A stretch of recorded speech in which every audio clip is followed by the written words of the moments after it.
What is up, guys? In today's video, I'm going to be going over several mistakes that could be costing you games in Fortnite Chapter 6. As always, if you guys do enjoy this video, find it helpful, informative, interesting, remember to give it a like, subscribe if you like to see more, and comment down below what mistake has been costing you the most games in Chapter 6. So, there's a lot of things that can make you lose in Fortnite. In this video, I'm going to be talking about mainly Chapter 6 focused things and not necessarily like very basic fighting tips, although some of this can be pretty basic. One major difference between Chapter 5 and 6, as I'm sure many of you know, is how insane the ARs are right now, especially or mainly the Hollow Twister AR. And this makes the how fast you can get eliminated in medium to long range just very different than it was in Chapter 5.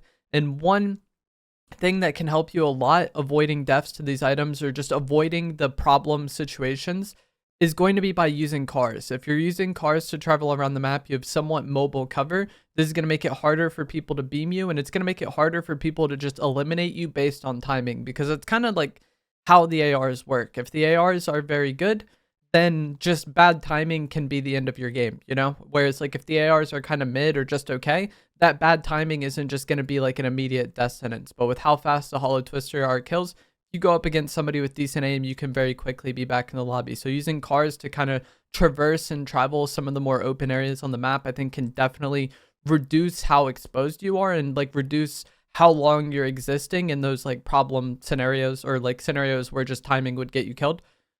Obviously, cars do have their downsides. You can get beamed out of the car. It's not like you're invincible in there. And that is going to be another mistake that I see a lot of people making, is they drive around in cars and think they're invincible. They're good to use and they can help you. But if you just constantly are driving around thinking nobody can do anything to you, that is a very bad mindset, especially with how good the Hollow Twister AR is. It can kind of melt the cars pretty quickly. And I've had a lot of fights this season where someone's car is kind of mid HP and they think they're just going to leave. And I just destroy their car with the Hollow Twister AR, get that 75 damage on them, and then keep spraying them and get like a quick elimination on them. So like you want to use the cars, I think they're very good. But if the car is very weak, you might not want to use it, or just be very aware of the fact that like this can blow up and deal damage to you. When you are moving around the map though, try to move in such a way where you always have some sort of cover or terrain that you can use as cover nearby. This isn't always going to happen. There's going to be times where you do have to go through an open area. It's a battle royale after all. You can't just play safe all the time. Like you get put in a lot of different situations game to game.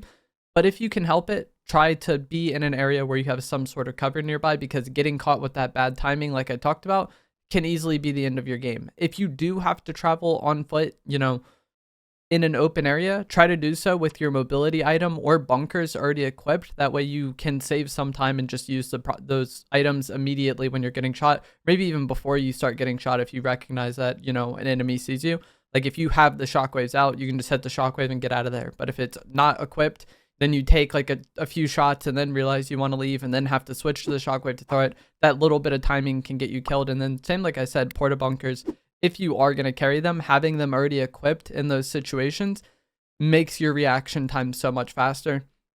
And I do think bunkers are something that are great to carry because of how good this AR is. I typically don't in public matches, but I will do so if I don't have a mobility item, or maybe I run out of my mobility item. Like let's say I have Void Mask and Shockwaves and then I end up using all my Shockwaves in a fight and that enemy had bunkers.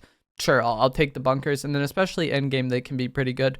And if I find them off an enemy, I wouldn't mind using them as well. I just think the more good the ARs are, the better something like bunkers are going to be and the more value they're going to have. Another problem item for a lot of people this season is going to be the Typhoon Blade. You know, the melee aspect of the sword is just very good. And I've already made an entire video about, you know, tips to hopefully help stop losing to it. The biggest thing and the biggest problem I see a lot of people making is that they get close to the Typhoon Blade user without early damage on them, whether they do this intentionally or not. Like maybe they see the person that has a sword out, they try to jump on them with a shotgun, or they just go to fight somebody and then realize that person has a sword afterwards. If you don't have that initial damage, getting in close to people is risky, because if they do pull this sword out, the fight can kind of just be a coin flip, you know? If you already have that early damage on them, you're not going to have to fight them in close range for as long. It might just take one shotgun shot to finish, you know?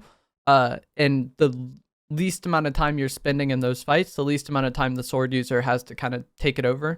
Also, I feel like a lot of people will be in a situation where it's very obvious the enemy is trying to hit you with a sword. They're running at you with it, they're jumping at you with it, and a lot of players will try to just shoot them with an AR, and that can definitely work if you have enough time to get that elimination, or you know the opponent is already somewhat weak, then sure, you can get that kill. But if you are decently sure that you're not going to be able to get the kill in time, just proactively using your mobility to escape the katana user and like reposition and reset the fight, I think is very good, and it's something that a lot of people don't do, or that it's a mistake I see a lot of people making, where they're like raging about losing to the sword, but they basically opted into a situation where they're just spraying at somebody using a sword as they run at them, and then it's just like they're opting into that 50-50, you know? Like, it's gonna happen sometimes. You will get jumped on with the sword, but there's also times where you can avoid it and use your mobility proactively to reset that fight and make it something where the sword isn't as viable.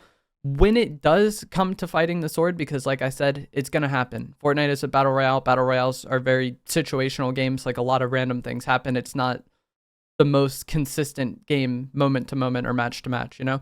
But when it does come to fighting them, I found that trying to be mobile and jump and slide around is the best thing that I can do to kind of throw off their attacks. It doesn't always work, but if you are able to like slide out of range of their attack and then they're hitting air, that's typically something that will give you a huge advantage in the fight, because it makes it kind of awkward for them.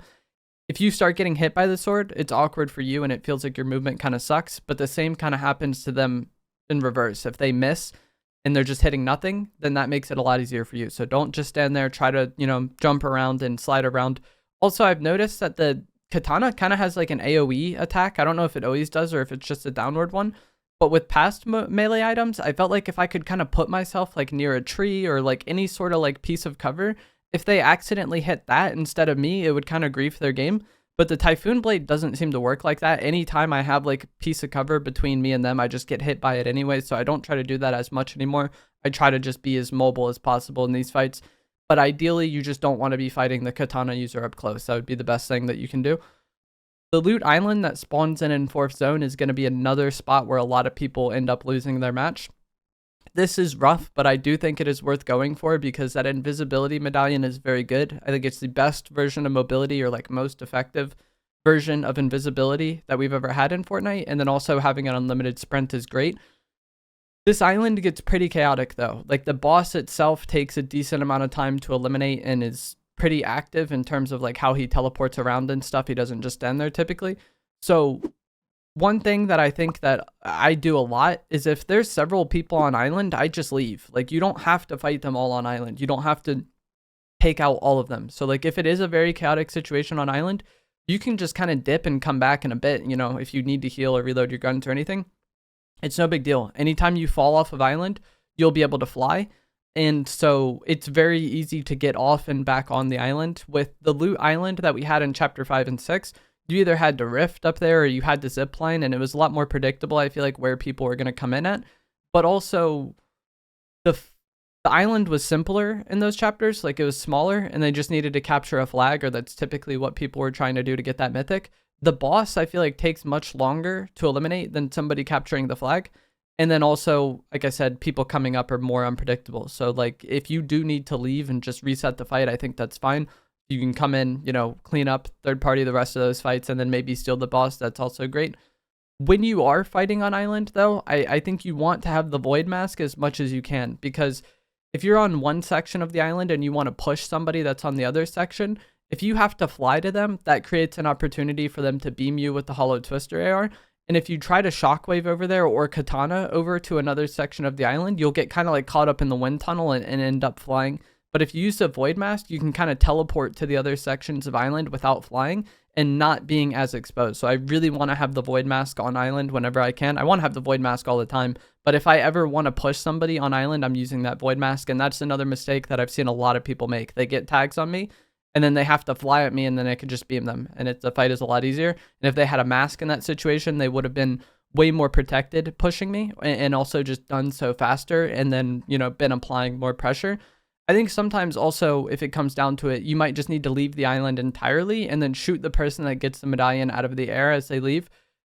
This invisibility medallion is very good, but it's not like impossible to play against, at least for me on PC. I don't know how it looks with for console players on like high settings and everything, But on PC, I can still typically see the invisibility players somewhat well. It's a lot harder in the snow, but it's not like they're totally 100% invisible. So like if you do need to just, give up island, it's just not going well for you, that's something you can do as well. Although I typically do really want this medallion and will kind of commit to those fights on island. Another mistake that I think was somewhat prevalent at the start of the season, but has kind of died down, is people that were not carrying a shotgun. At the start of the season, a lot of people said like these shotguns are terrible. We should just not use them at all and just use spray weapons. I didn't agree with it then, and I don't agree with it now. And I feel like as the season has gone on, most, if not every good player that I know is running shotgun somewhat consistently. It definitely seems like that's the meta. If you're using a spray weapon in close range, it can get the job done, but you're typically much more likely to take damage in that fight. The way you can play off of cover with a shotgun and kind of peek and shoot and dip back into cover makes you more protected, I think, and leads to you taking less damages in the fights. If you're using a spray weapon and the enemy is using a spray weapon in very close range, that's usually a situation where you're just trading damage and you might get the elimination, but that leaves you much more vulnerable for third parties. And I also think dealing with the sword users, if I can get early tags on them and then push them with the sentinel pump, I feel like my chances are a lot better than just trying to trade damage with an AR as they melee me. But that's just my opinion on that. I think the shotguns are good, and I think you'll see most people using shotguns. The radio towers, I think, are also decently good in Chapter 6. We had these in Chapter 4 and 5 as well, but I didn't really go for them in Chapter 5 because of how many medallions there was. Like, I was typically landing at my POI and then going for the medallions after looting. But in Chapter 6, there's only one medallion at the start of the game, the Night Rose Ammo Medallion, which I think is quite good. But you don't have to spend the first few zones of game hunting medallion players because there's only one. And in some cases, depending on where you land, that medallion player might be so far away, it's just not really that much of a factor right now, So I feel like in second zone, when the radio towers do spawn, or the bosses spawn at the radio towers, since there's not as many medallions to go for, I find myself getting these towers more often than I did in Chapter 5. And you can do so pretty quickly. I feel like the bosses are pretty close to the tower most of the time, and then the Hollow Twister are melt. So I would go for the towers more frequently this season. Another mistake, in my opinion, is going to be hiring NPCs. So these NPCs do have, points of value. Some of them can heal you, give you ammo, they scan the area. They do good things, but they can also give away your location. And this has always been true, that the NPCs can give away your location, and that's always been somewhat of a downside. But I think it really matters this season because of the Void Mask. If you're fighting somebody and then they teleport away, you can kind of lose them at sometimes, like it's more difficult to follow in some situations than other mobility items are, especially if you didn't know where their void portal landed or what direction it went.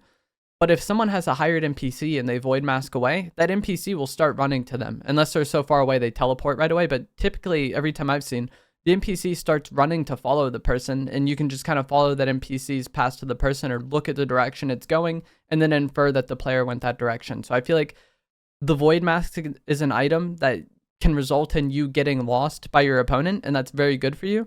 But if you just have an NPC slowly following behind you, giving your location away, that can be a detriment to you, I think, for sure.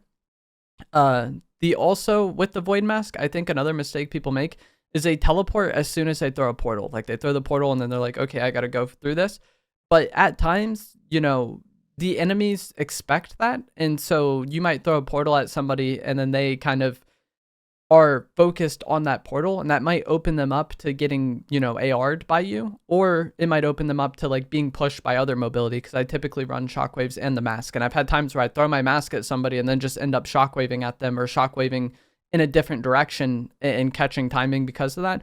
But also, one thing I do like to do in medium range fights is if I know a fight is about to happen, like maybe I have cover, the enemy has cover, but we haven't quite done anything yet, I kind of throw the mask portal at them or near them somewhat early on in the fight, just so when I do get an advantage as far as beams go, I can teleport to it right away. I don't have to worry about throwing it after that. So if you are in kind of those stalemate situations in medium range fights, having the mask or portal set up ahead of time can be pretty beneficial to you, I think. And then it can also serve as like an escape route. Like if, let's say, the trades go in their favor and then that enemy is pushing you, having that mask portal already planted gives you something to teleport to, and then now you probably have the cover that they had if you threw it at them already. So I feel like you can teleport, fast after throwing it, but also setting it up ahead of time is pretty beneficial, I think, in those stalemate situations.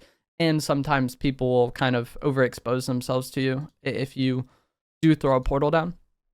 The final two things are pretty constant, not just limited to chapter 6, and they kind of go hand in hand. I'm just going to say one mistake that I make and a lot of people make when a new chapter comes out is that they don't learn multiple drop spots. They learn like 2 or 3, and I'm very guilty of this myself. But you learn like 2 or 3, and then you're like, okay, this is where I enjoy landing in chapter 6. This is where I'm going to land. But when map changes end up happening in the season or, future seasons, your favorite spots might get removed. So try to learn as many spots as you can, or, have several spots that you enjoy landing at. That way, if a map change does happen, it doesn't just, grief your game. And this isn't just in terms of like, it's going to be harder for you to learn a spot later on, but also it's kind of a mindset thing with enjoying the game. If you only like landing at one place and then that place is gone, you're probably not going to like that new season very much or not be as open-minded about that new season. That's at least how I've felt in the past. So I feel like learning multiple drop spots not only makes it easier to adapt, but also easier to enjoy new seasons. And then the same is true of weapons. Like, learning several weapons in the loot pool. I like the Sentinel Pump. It's my favorite shotgun. But, getting some experience with the auto shotgun or Oni shotgun is good as well. Not only because they, the Sentinel Pump might get vaulted. And so at that point, already being used to one of those other shotguns is going to make it easier to adapt to that new meta and easier to enjoy that new meta. But also, there's going to be times early game where you don't have choice of what you get. You might land on an auto shotgun and that's what you got to use at the start of the game. So being good with every weapon or decent with every weapon in the loot pool makes it easier for you to, play early game and adapt to those situations. It also makes it easier to adapt to updates because Fortnite is a game that is always changing. But that is going to be it for this video. As always, if you guys did find this to be helpful, informative, interesting, remember to give it a like, subscribe if you like some more. Comment down below which mistake you think has been costing you the most games in Chapter 6, and I'll see you guys in the next one. Thanks for watching.